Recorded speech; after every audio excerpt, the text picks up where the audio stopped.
everybody! Today I am going to be recommending you the cream of the crop, the best books that I have read in 2020. It's been a disastrous year on so many accounts, but here I am to save the whole year by letting you know that my reading has been wonderful. I don't know how. Well, actually maybe I do. We're all trapped. But I read more this year than I have in the past 4 years. I'm so excited. As of the recording of this video, I believe I've read 45 books this year, which it just feels good. It feels good because I feel like I read, you know? I got a chomp into the reading world. So today we're going to be going through my spreadsheet where I track what I read, and I'm going to be recommending you the books that I really think you should read. You should pick these up. You should ask for these for Christmas. You should prioritize these in 2021 because I read some really golden books this year that I'm hyped on. I don't know why I made that sound. It's like I've got a horse. Come here, horse. I don't actually know anything about horses. Last time I met a horse was 2016 or something.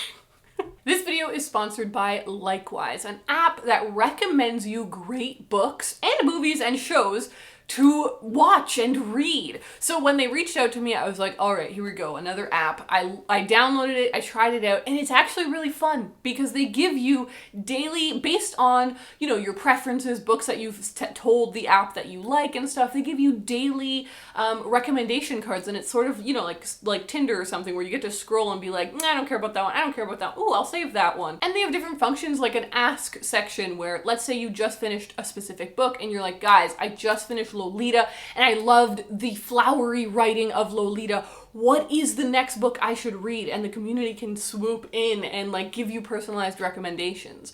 If you've ever found yourself thinking, what do I need to read next? Or I don't want to waste time scrolling and just Googling what to read next, I think this app might be for you.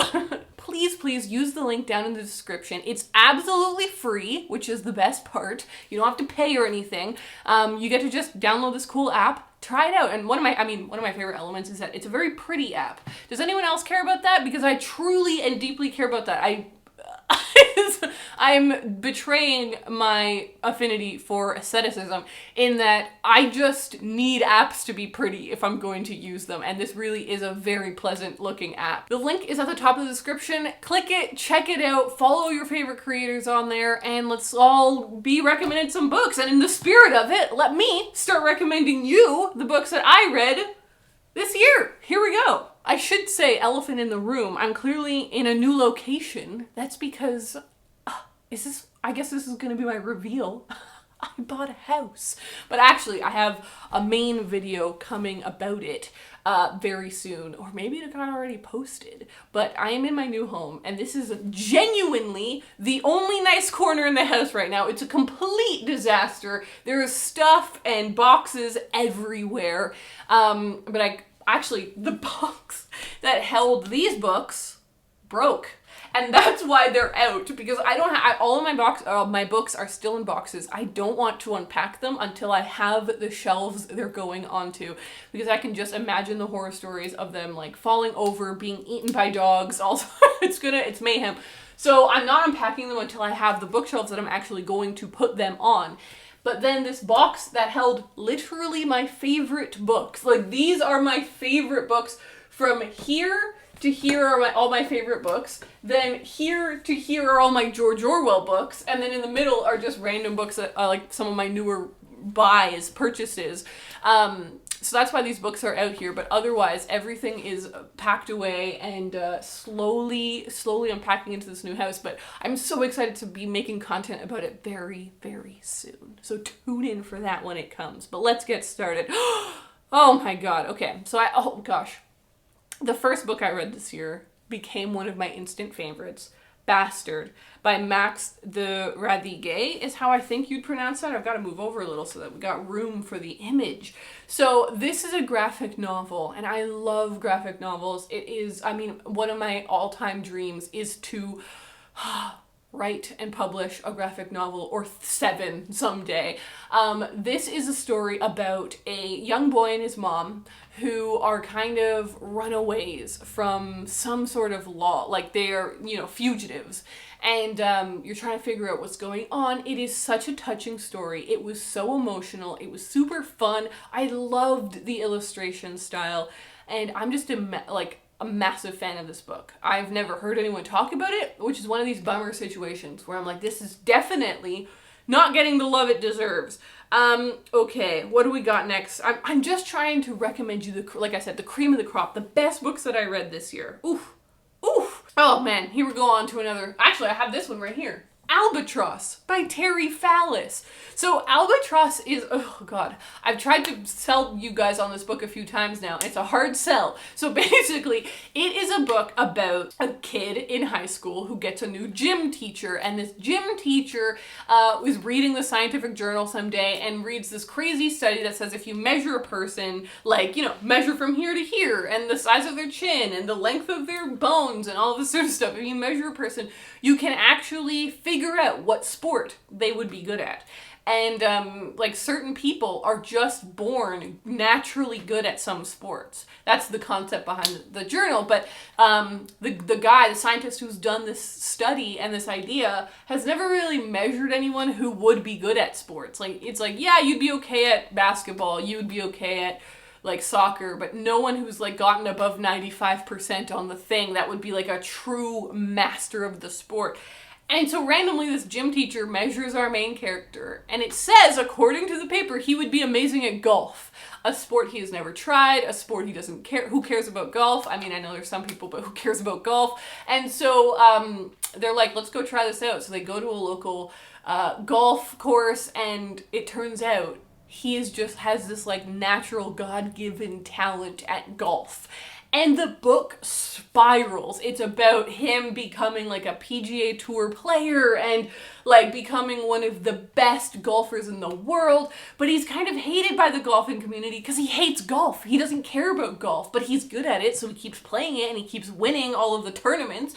It is so fascinating, wacky, fun, but deep, emotional. Makes you think about, what do you spend your life doing? The things that you're successful at, or the things you truly love? Okay, this is a weird one I'm going to shout out. I'll do a small shout out for The Hunger Games by Suzanne. So this was a reread that I did this year, and I just was absolutely blown away by it. Obviously, I read this back when it came out, when I was in high school, and I really enjoyed it then. I probably reread it a couple of times, really enjoyed the whole series. I mean, I'm not a Mockingjay fan. I'll be the first to admit, the 100th to admit. But The Hunger Games, the whole series and everything, I really enjoyed. And then I hadn't read it for a really long time, and me and my best friend Raylene over on our podcast. Did you know I have a book podcast? Please check it out because it's my favorite thing that I do. We decided to do a reread of it. I don't even remember why, but we did a reread of it.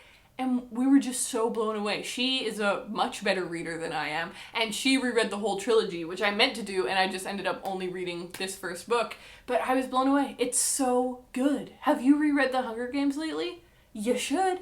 Alright, what's next? Oh! Station 11! Okay, we're in a pandemic. Reading about pandemics during a pandemic, for me, is helpful. It isn't glamorizing it or romanticizing it. It's helping me understand it. And reading a book like Station 11, which it's got a lot of different timelines and different characters, and some of it is before the pandemic and right when it happens, and some of it is right after the pandemic hits and everything's falling apart. But most of the book is kind of this after pandemic future.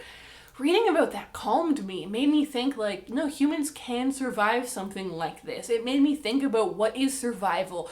what are the coping strategies we have? What are the possible futures? In a moment when it felt like I had no idea what was going on, this giant pandemic is happening, and I mean, it's still happening. And I mean, I feel like we're in a horrible movie waiting for the vaccine, what countries are gonna have to pay for it, feeling so lucky I live in Canada where I'm not gonna have to pay for my vaccine. All of these things, that's why I read.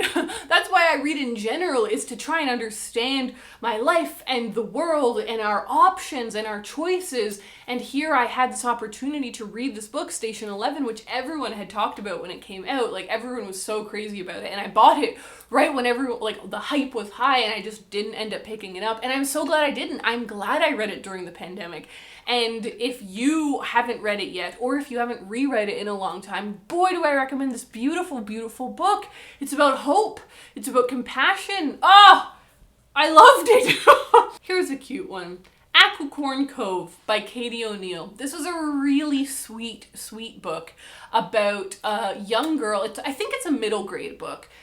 Graphic novel about a young girl whose mother has passed away, and so her and her father have moved away from the small seaside town where they used to live. Clearly because the father was just kind of like, I can't live in this town anymore. It brings back too many memories. So that's kind of where the book has started. They're away, and they found out that there's been a giant storm at their old hometown, and they've decided to go back and help out, especially help out their aunt, her mom's sister, and help out, like, rebuild the town a little bit and support this hometown that they love, but they've had to leave because of their grief.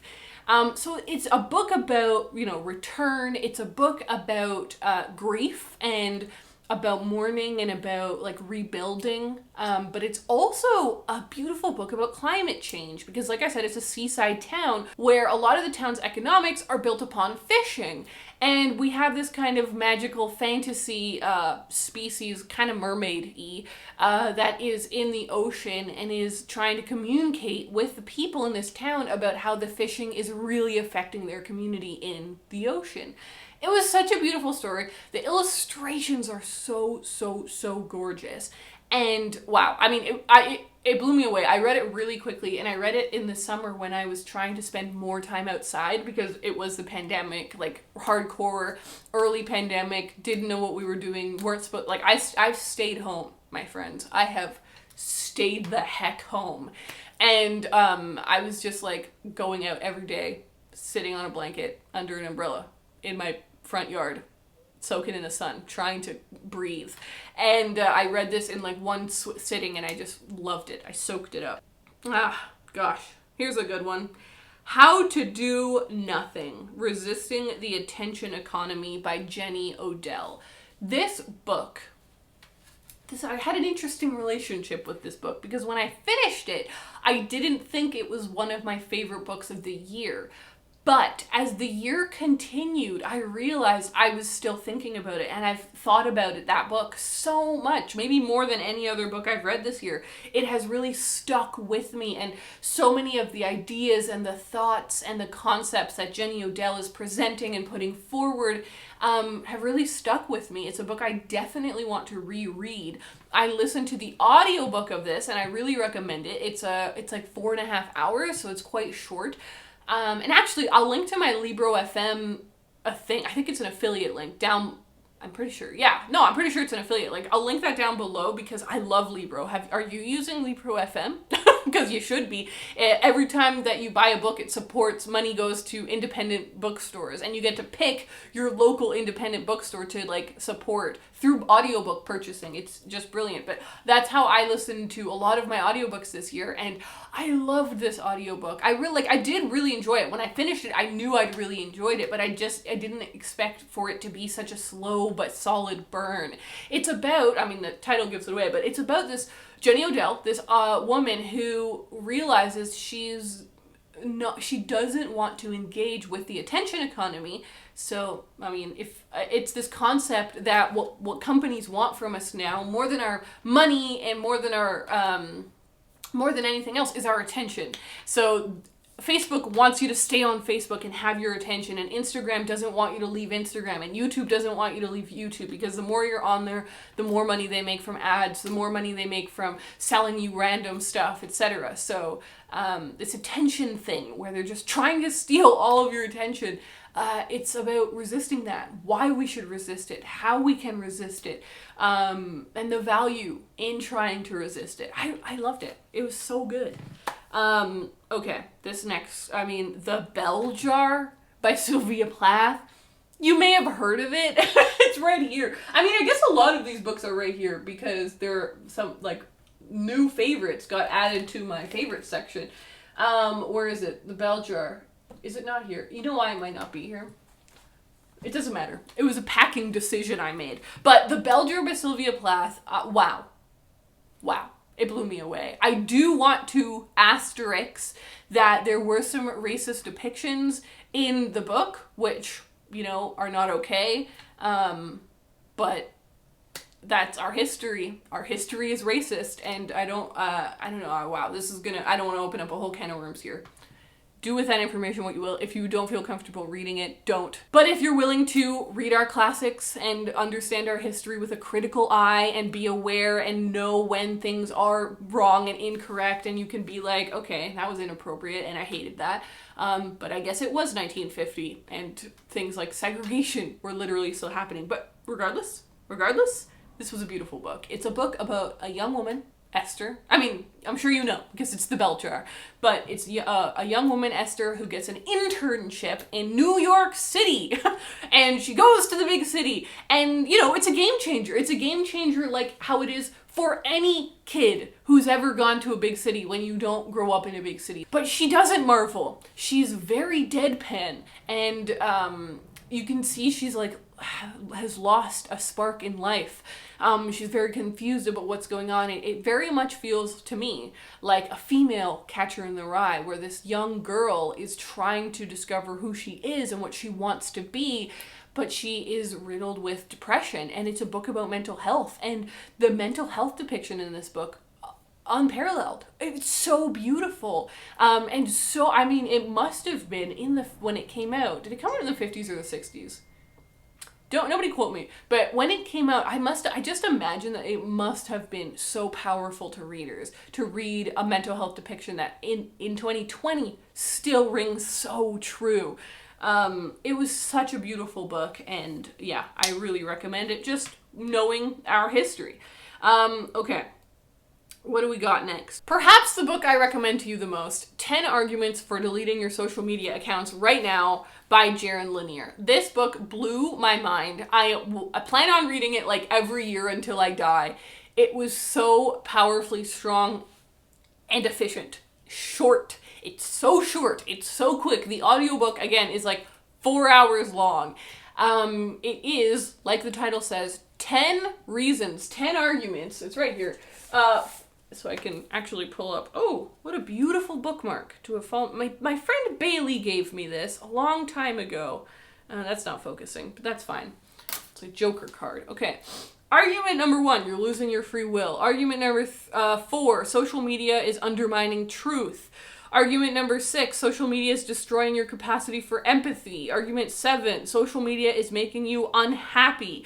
Argument 8, social media doesn't want you to have economic dignity. It's making politics impossible, etc. Like, these kind of lofty ideas, but then he really gives these wonderful examples of why that's happening, why you should stop using social media so much, etc., etc. And don't worry, I see the massive hypocrisy of me recommending a book like this on YouTube as a person who makes her living from social media. That is something that I am grappling with in this melon of mine, trying to figure out how I feel about all of this. But Jaron Lanier was in the documentary that everyone's been talking about this year, The Social Dilemma. He was one of the talking heads that they had in there.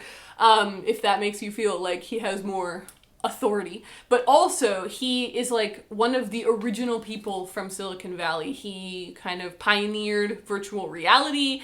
I think he coined the term virtual reality or something. Like, super influential guy, has been here for so much of this like technological revolution, and he's kind of, I don't know, it's a very interesting person who's like, do not trust social media. Do not waste your life here on social media. Oh, it blew me. It blew me away. Quick shout out to Sheets by Brenna Thummler, which I freaking love, but I read for the first time this year, last year, but I reread it this year.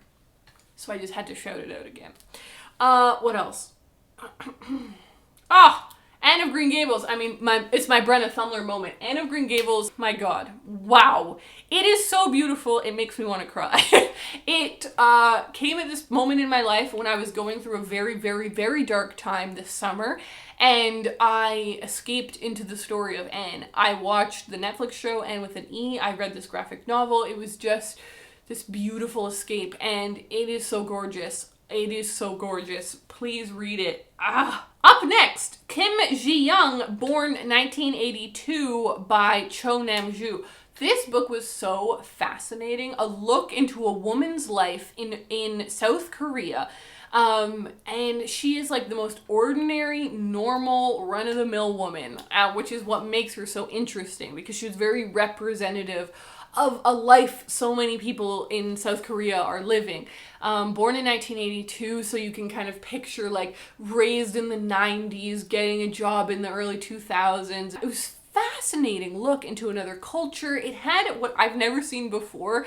It was a fiction book, it's a novel, but it had a lot of footnotes to kind of back up the things that were happening to our character. So, you know, like our character would go through a moment of sexual harassment in the workplace, and then it would have a little citation, and it was like, women in North Korea have this happen to them this many times a year, this study found. And it was like, I've never seen a fiction book be backed up with non-fiction facts. It was so fascinating. Okay, I think the last book I'm going to recommend is The Vanishing Half by Bennett. This book was so fascinating. It was so gorgeously told. It's the story of two, they're not twins, no, they're just sisters. These two sisters who are light-skinned, but they are black. But they live in this community of light-skinned people, and they are passing. They could pass as white Americans, because this is all set in America. And it's the story of how they grow up to live very different lives. One of them has decided to marry a white man, pretend that she's white, has a child who is white, and nobody like of her new life knows that she's black.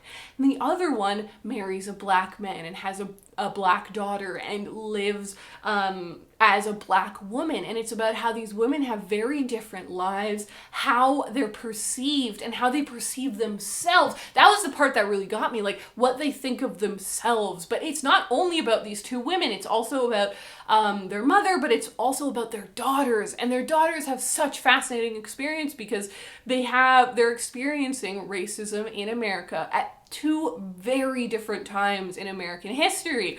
And so like for the mothers, they're actually dealing with segregation, and then the daughters are living in a much more, I forget how forward the book, but it's in the 90s, I think. It was a very moving story, and it just made me think so much more complexly about race. It made me think in a more nuanced way about how we imagine race for ourselves. As a person who is mixed race, it made me think about a lot of things. So I really enjoyed this book, and I absolutely am looking forward to picking up The Mothers by Bennett, because I think that that's going to be a real gem. So those are my ultimate recommendations for this year. I hope that you will check them out. I will have them written down below if you do want to check them out. And thank you again to Likewise for sponsoring this video. Like I mentioned, the link is down in the description. Check them out. The perfect thing for finding new books, new book recommendations, and also movies and TV, if you're also into movies and TV, which I think all readers really are. My big wrap up of the year where I talk about like all of my book awards is still coming this year, and I'm very interested to see if any new books that I read between now and the filming of that video will make it into my top 2020 books. But thank you so much for watching this video. I hope that you guys are all doing well, and I will see you guys in my next one. Bye.